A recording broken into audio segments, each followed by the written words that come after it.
In our Law and Justice lead, the manhunt for 7 escaped inmates has expanded outside Louisiana into nearby states as the search nears the end of its third day. Of the initial 10 escapees, 3 have been apprehended. Authorities warn these men are armed and dangerous, and their whereabouts are currently unknown. Joining me to discuss is Orleans Parish District Attorney Jason Williams. Thanks so much for joining us, Mr. Williams. Do you have any leads as to where these remaining 7 men might be or might be headed? There are leads, there are threads, and we're pulling on every single one of them. This is a local, state, and federal team effort at this point. My team is scouring through all the jail calls and the hours and days that led up to this escape to see if we can figure out where they may have been headed, who might have known something. And we're sharing all those leads as fast as we can. We've got an open source intelligence team that's scanning through dozens and dozens of calls to do that. How did this jailbreak happen? You know, it appears to be absolutely someone inside of the jail. I think the sheriff has already admitted that.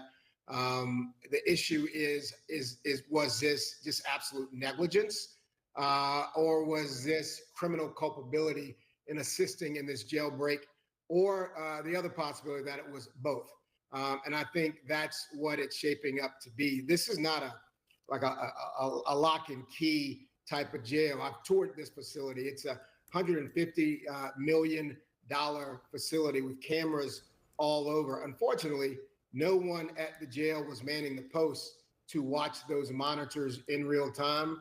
And it is unexplainable and inexcusable how 10 of the most violent individuals in the jail were able to get out through a hole on the first floor. So you're saying that somebody, an employee at the jail, helped them get out? It certainly is appearing that way. The sheriff has basically stated that she believes it was an inside job. As the DA for this municipality, we will be doing a full and complete inquiry into who did what and who knew what, including every individual in a uniform or not in a uniform who may have played a role in this jailbreak. You said today that you're personally afraid and fear for the safety of your staff, as well as witnesses that testified against some of these inmates.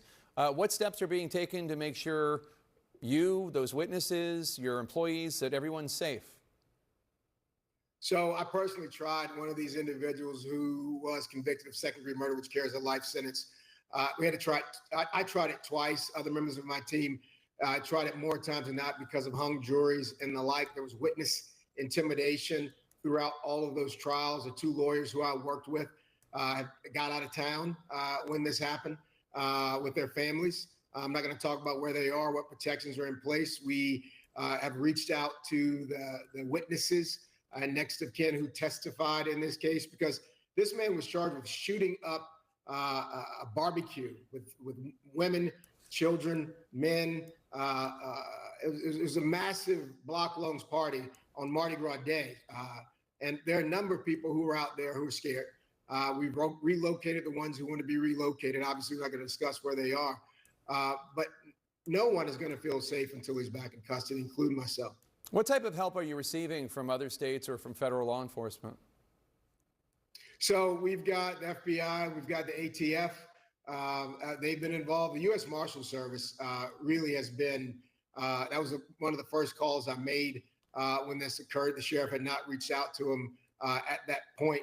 And they have been on the spot because, as you know, these guys could be in Orleans Parish, they could be in another parish within the state, or by this time outside of the state.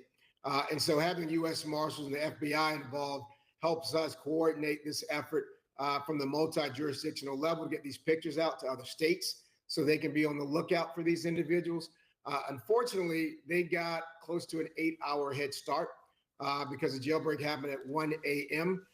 And the sheriff's department did not do a press conference or alert the public until close to 10 a.m. the next day. So that head start has drastically impaired our chances of getting these individuals back in custody. Do you think that eight-hour head start is why we're 3 days into this and 7 of these escaped convicts remain on the run? Or do you think that there were extensive preparations for the escape, or both?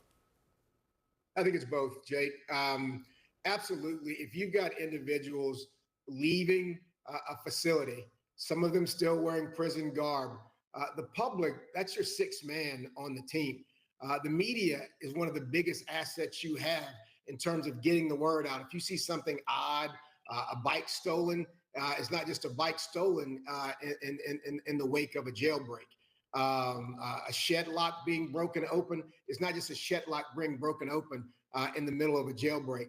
The sheriff cost us the opportunity, I'm speaking about as a member of the public, to participate in getting these folks back into custody by delaying reporting of the break. So yes, that is playing a huge role in us not having these individuals back in custody as of yet. But I do believe they're members of the public who have aided and assisted these individuals. And I'll say to them here, as I've said over and over again in New Orleans, if you're found to have given any assistance, piece of bread, a place to lay your head down, a ride, you will be prosecuted.